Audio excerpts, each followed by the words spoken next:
You can know a lot about a world leader by how they treat their family. But what if you knew nothing at all? Vladimir Putin has gone to great lengths to keep one part of his life hidden: his children with Alina Kabayeva, a former Olympic gymnast and member of parliament. Though widely believed to be his longtime partner, he has never publicly acknowledged their relationship or their children. An investigation by the Dossier Center reveals Putin's children live in extraordinary isolation. They are cared for by teams of nannies and guards, rarely seeing their parents except during formal visits. In a particularly telling detail, Kabayeva's sister plays the role of mother when outsiders are present, suggesting even the family's private moments are choreographed performances. Here's the shocking part. Putin actually seems to love his children. The investigation portrays them in a surprisingly positive light. His opinion matters to them, and they value his praise. The family is heavily supplied with high-end toys. They even built a private hockey arena.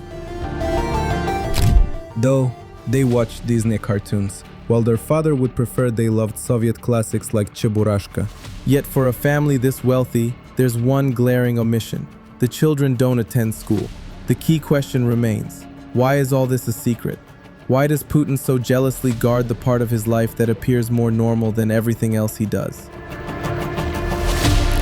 Let's compare two professions: a store clerk and a pilot. A clerk's off-the-clock life usually affects no one, but a pilot's personal stability matters when hundreds of lives depend on him. For politicians, the stakes are even higher. The higher the office, the less personal life remains. The head of a large state can kill more people with one signature than all maniacs, domestic murderers, and drunk drivers in history combined. That's why personality traits, family ties, health, and even daily habits matter. Consider this example. In a 2011 Russian TV program, Putin's former teacher described how young Vladimir executed ducklings during a class trip. He dressed up as an executioner and staged a ritual. This wasn't leaked by hostile journalists. It aired in a pre-election special. If that were just an office colleague, maybe it wouldn't matter. But this is the head of a nuclear-armed state. Many voters could reasonably decide such behavior suggests troubling tendencies.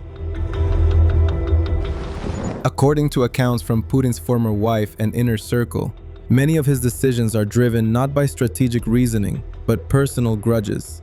He reportedly held deep resentment toward official Igor Sechin over apartment assignments and felt humiliated by perceived slights. His autobiography even mentions bitterness over being mocked for lacking proper shoes at judo practice. When Ukraine defied Moscow's political strategies and mocked Putin personally, his response may have stemmed more from humiliation than geopolitics. Putin's obsession with secrecy around his family raises serious questions about his priorities and values. The same man who authorizes military invasions treats acknowledging his children as shameful. It's a complete inversion of values. Violence is acceptable, but fatherhood is kept in the shadows. Compare that with the White House during Obama's presidency, where a children's playground stood on the lawn, and the president openly expressed love for his daughters. Even Kim Jong-un has appeared publicly with his wife and daughter. Putin's children are already guarded better than Fort Knox. Public acknowledgement wouldn't add risk, it would simply normalize the situation. Even post-Stalin Soviet leaders lived openly with their wives. Putin is the outlier. Visible family life matters in democratic politics. Before entrusting someone with millions of lives, the public expects to see basic human relationships. Putin's secrecy implies that he views normalcy as weakness, a dangerous mindset for someone with nuclear weapons. This secrecy is not merely odd, it's deeply revealing. The investigation suggests Putin cares about his children. He invests in their care and values their opinions. That provides both hope and concern. On one hand, this could act as a moral brake on his decisions. On the other, it shows the contradictions of a man who sees his own family as a political liability. When someone is afraid to show the only normal part of their life, when they see it as a threat, They are disconnected from shared human values. In this upside-down logic, laughing in the faces of soldiers grieving mothers is fine, but acknowledging your own children is shameful. This secrecy is not merely odd, it's deeply revealing. Putin's family secrecy underscores a much deeper issue. A man with an inverted moral compass has gained access to immense power. In his through-the-looking-glass world, right becomes wrong, good becomes evil, and evil becomes routine. When someone in power sees normality as a threat, it becomes everyone's business. Putin treats his children as liabilities to his image. That's not just abnormal, it's dangerous.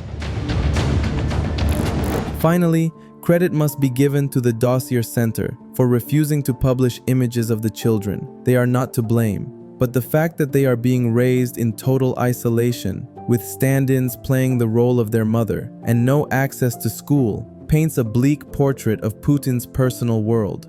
This isn't just a story about secrecy, it's about destroying children's psyches to preserve an illusion. One can only hope that both Putin's children and Russian society can survive this era of distortion and bloodshed, an era unleashed not for clear goals, but because one man lives 24 hours a day in a world turned completely upside down.